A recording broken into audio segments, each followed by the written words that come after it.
Well, 'tis the season again, and no, I'm not talking about Christmas and the holidays. 'Tis the season for vaccinations and vaccine propaganda. Each year, the establishment gets more aggressive with these vaccines, and as usual, it starts with the youth. Suspension notices sent to thousands of Ottawa students demanding proof of vaccination.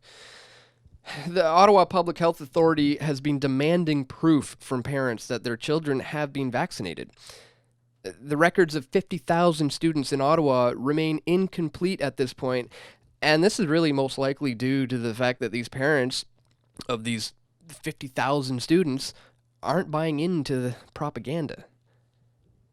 Despite an extensive campaign that's been going on since summer, the provincial database just remains out of date at this point.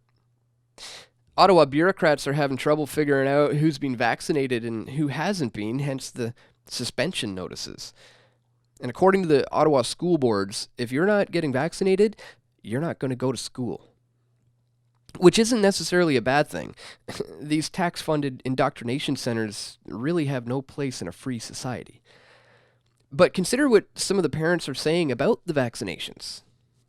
Carolyn Pomeroy isn't an anti-vaxxer, as the corporate state propaganda continues to want to label us.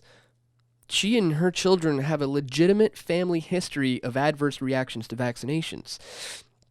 So her kids have been vaccinated, but they've opted out of the combined measles and mumps and rubella shot.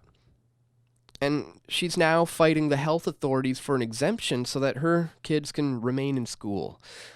This is the tyranny of government-run healthcare, where you get a handful of bureaucrats from Ottawa Public Health who are deciding the fate of over 50,000 students and undermining parental authority.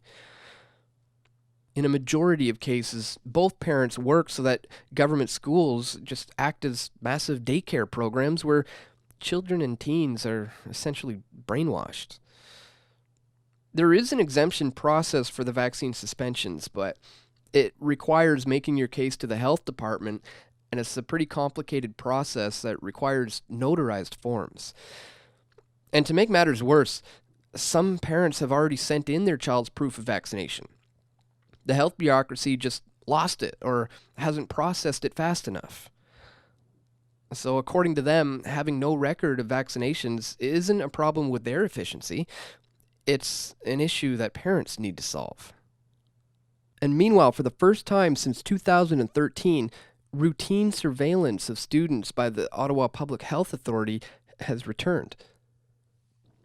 And for what? Apparently, only 2% of the population is not getting vaccinated.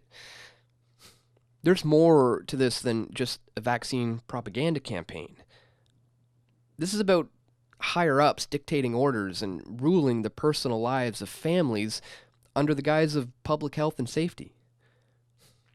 It's the kind of soft tyranny that has really crept into our modern life, and it's now undermining self-ownership and family and the sovereignty of the household. Before you know it, public health authorities are going to be rummaging through our homes and deciding what can or can't be in our kitchens. But it's for the children, remember. Won't somebody please think of the children? Thanks for watching, guys. Check the description for all the sources to this video, and also for links to where you can support us here as a PFT member, or over here at patreon.com/pressfortruth. Stay tuned, guys. We've got a lot more video reports coming soon to pressfortruth.ca.